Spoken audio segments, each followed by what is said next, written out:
Ay kabajamtoota fi dhaggeeffattoonni Soofum Arab sagantaa keenya har'a keessatti YouTube channel keenya kan nuuf guddisu settingii haaraa gad lakkisee jira.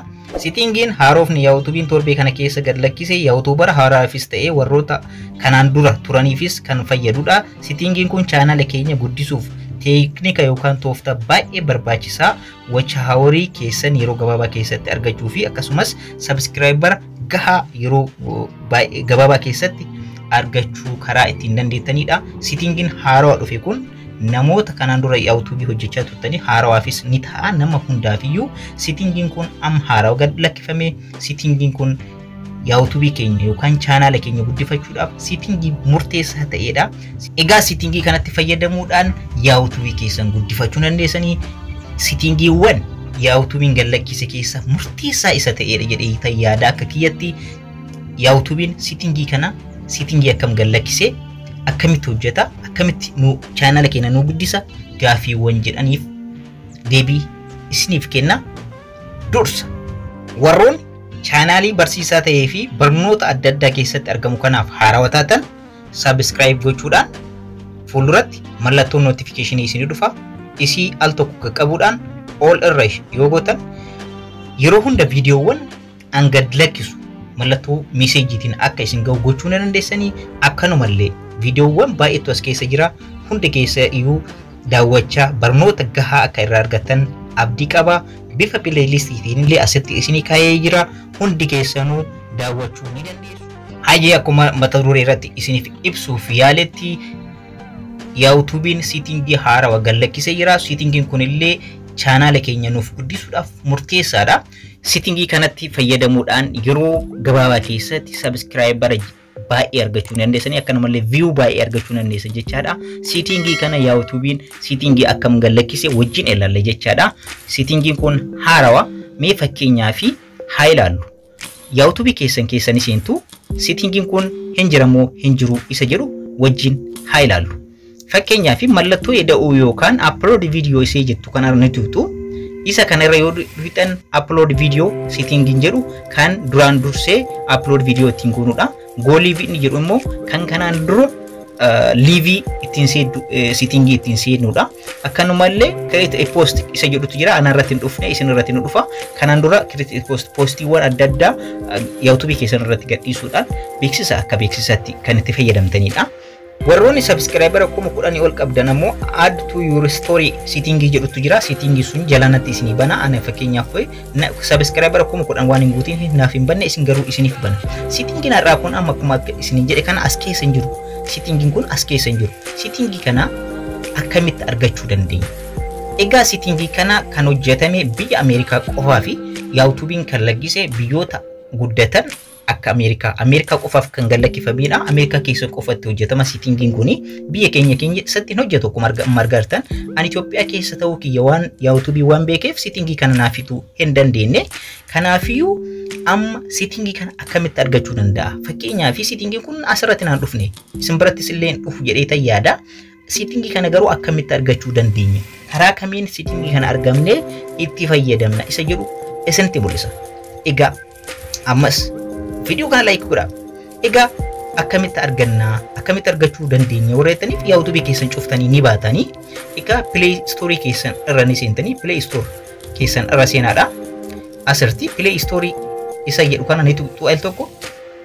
Asirra dhuftanii bakka sarchii kana irratti VPN jettanii barreessitu. VPN jettanii shima jalqaba irratti OK jettanii VPN baay'ee kumaatamaan lakkaa'aman jiranii kanneen keessaan baay'ee kan itti gammachiisu Speed VPN yookaan kan bara 2021 update isa ta'edha. Isa kanatti fayyadama. Isa kana OK jettanii install gootanii an fakkeenyaaf itti fayyadamee waan jiruuf banuu qofa na gaafata. Isin install gootanii balbala keessan irratti nu buufattu jechaadha. Fakkeenyaaf an amma open nan godha.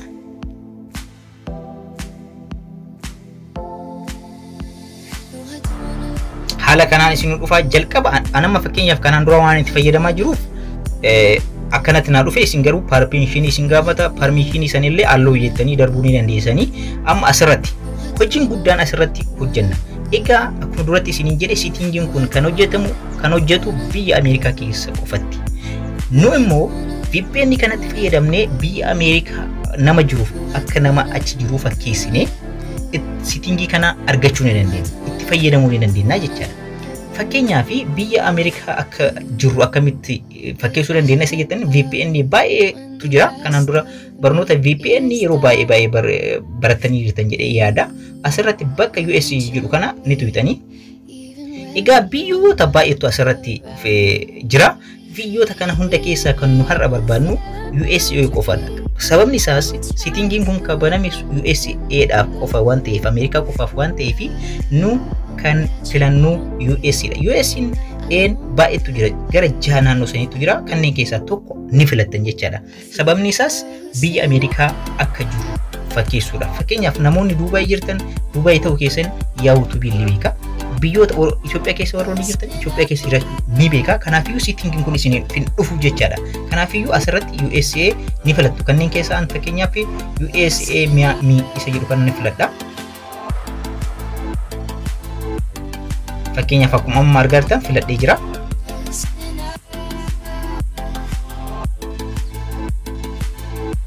Amma connect gochuu jalqabeera. Egaa connect godhee geessee jira jechaadha. VPN'n asirratti na dhufee jira. Kanaafiyyuu connect godhee jira. Amma gara cuftanii baatanii VPN keessan keessa gara YouTube keenyatti seenaa. Mee settingii sun nu dhufe moo nuuf hin dhufne amma moo ni ilaalla. Refresh gootu.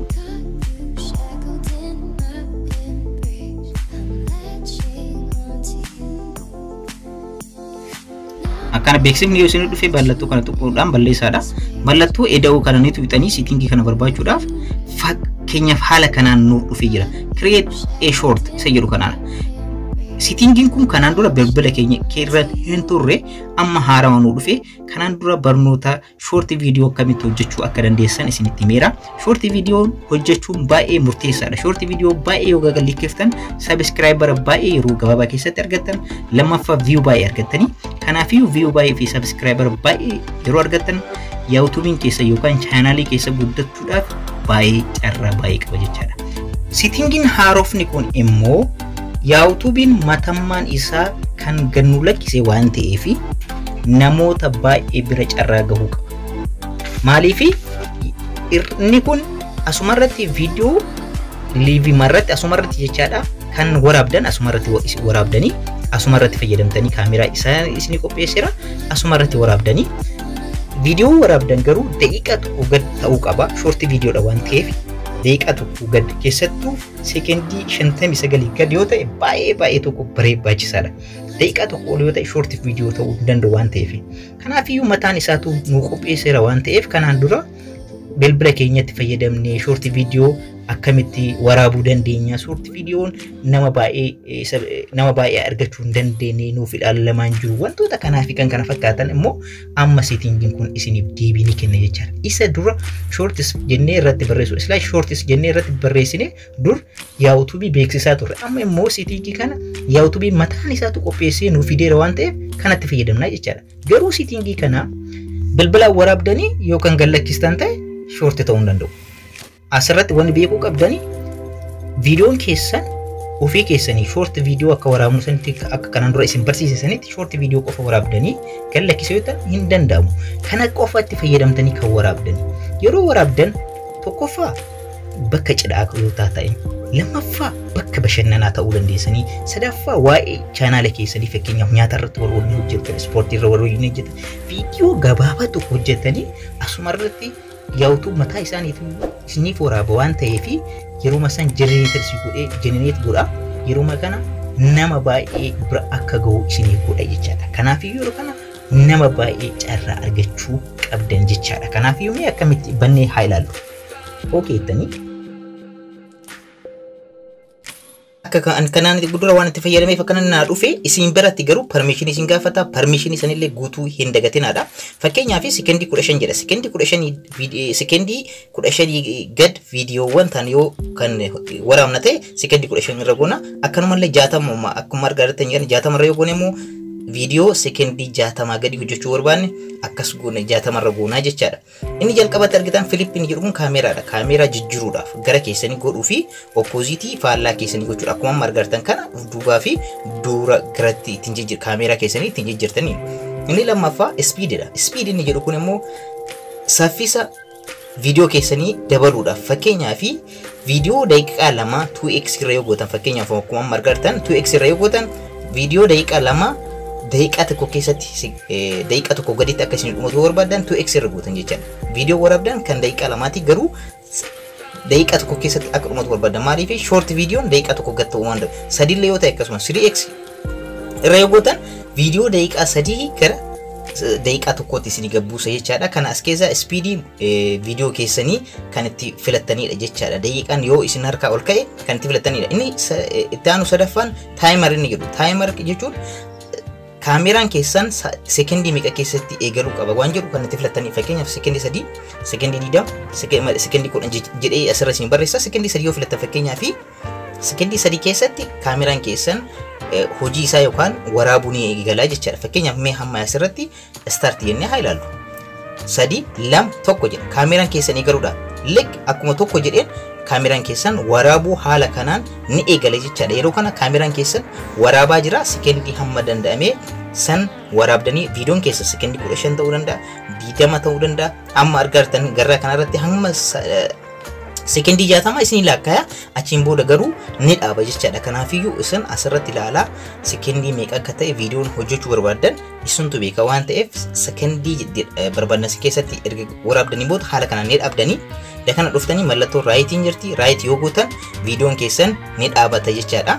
Egaa amma gallakkisuudhaaf yoo barbaadan taayitilii asirratti ni barreessitu. Taayitilii barbaadan irratti barreessuudhaan dhumarratti garuu wanni jettanii barreessitan akkuma kanaan dura isin barsiise Israas shortis jettanii irratti barreessitan. Sorry.